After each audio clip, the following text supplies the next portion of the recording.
why I'll never ride a smaller board again. Um, when I was on Element rep flow, I was trying to get flow. So that's the next level of rep flow. If y'all don't know what rep flow is, it's when somebody who's a part of the company, they might just work from in a high ranking status. In that case, it was Todd Larson for me. He was the president of Element Skate Camp.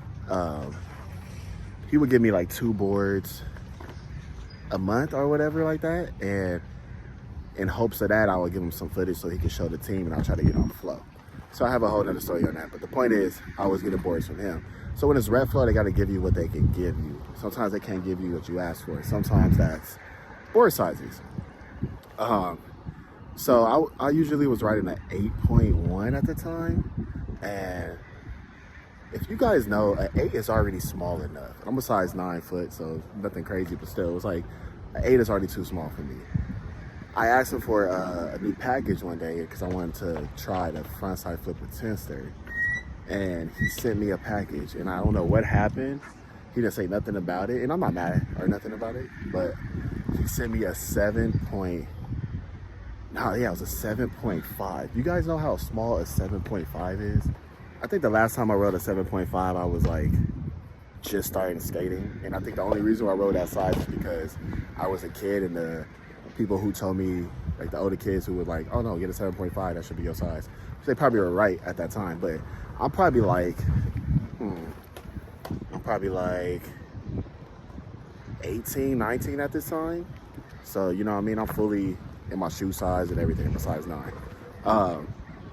So I get the 7.5, and I'm a shy kid. I didn't want to hit him back up like, hey, you gave me the wrong size. I can't really skate this. So I thugged it out, which was one of the worst things I ever should have did.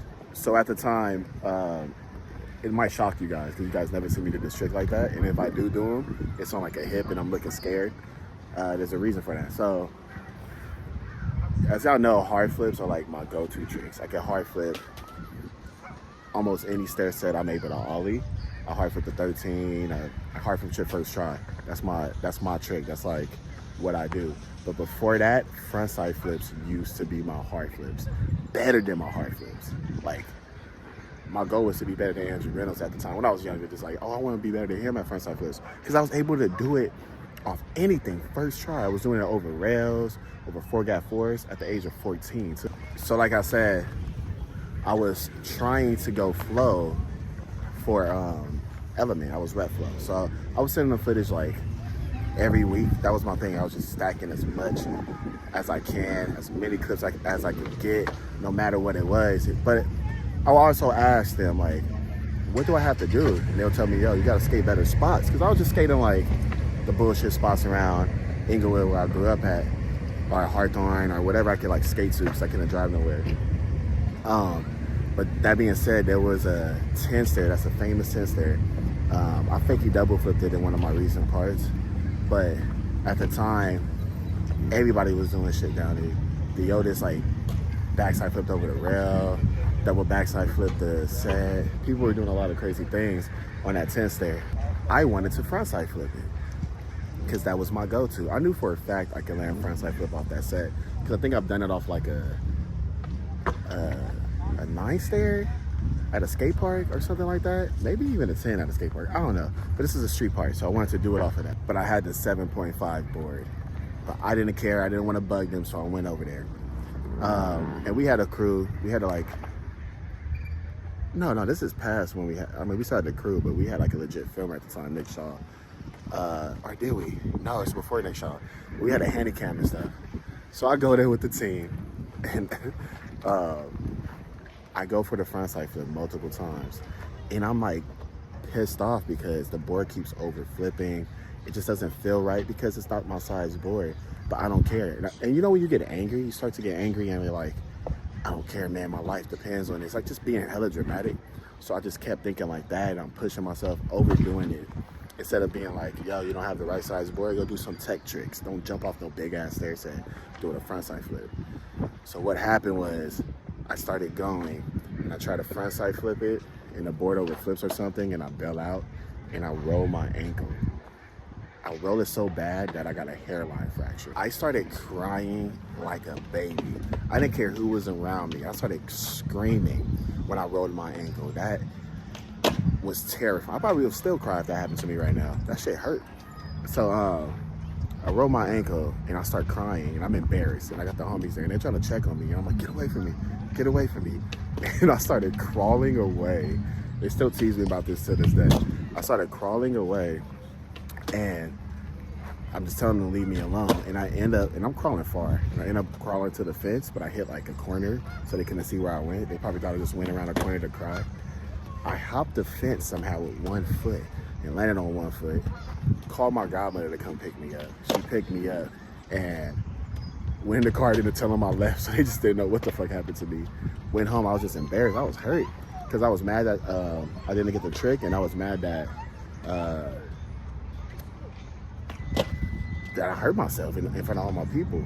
And I had a fucking 7.5, so I'm like, what the fuck going on? Fuck life. And I'm just like, mad. You know how that shit go. So after that, that ruined frontside flips for me for the rest of my life. I can't frontside flip no more. Like, obviously I can do it, but it's literally like something blocking me, and I know it's from that day. Because ever since that day, I can't seem to like have it under me. I keep bailing out. I keep screaming right before I pop. It's just a lot of trauma like that. And you want to know how I know it's a trauma thing? And because I used to have that trick on lock. So I'm talking about like on lock so much it would never go away. So like skill wise and physically, I know I could do it first try off of things, even to this day, like nothing. But that mental block of being upset, I just seen a kid smack another kid on top of his head. It's crazy. That mental block of doing it is just preventing me. And the reason why I know it's a mental block from being traumatized off of that day is because I don't know what happened, but I was filming for the Primitive Pain is Beauty video, and I'm still having this mindset of being scared of it. But I went to the Morningside 12 stair. It's at my high school I went to. And I go there, and I see the homie trying to backside flip it. I don't know what happened. It motivated me. I was like, you know what? Let me throw out a frontside flip. Long story short, I ended up getting that frontside flip off that 12 stair with me still being scared. But something that day, maybe it was just because of him, motivated me with a backside flip or something. It made me forget about the fear of what happened off that 10 stair. But then after that, it went back to me being scared, terrified, can't do it off of stuff. Maybe if I would have just took that momentum and just kept trying it and forcing myself to land it off multiple different things, I would have not been scared anymore. But that day fucked me up with frontside flips. And it's crazy that like just a little bit of a smaller size can make a big difference and ruin something for you like that. And it just shows you that your mind is very powerful, because if you can let something like that traumatize you and stop you from doing a trick that you had on lock, imagine what you can do in a positive way if you start training your mind in a different way. So that being said, I want to move forward and try to get my mind away from being scared of frontside flips. Whatever I got to do, if I got to meditate, visualize, practice it over and over, and start doing frontside flips again.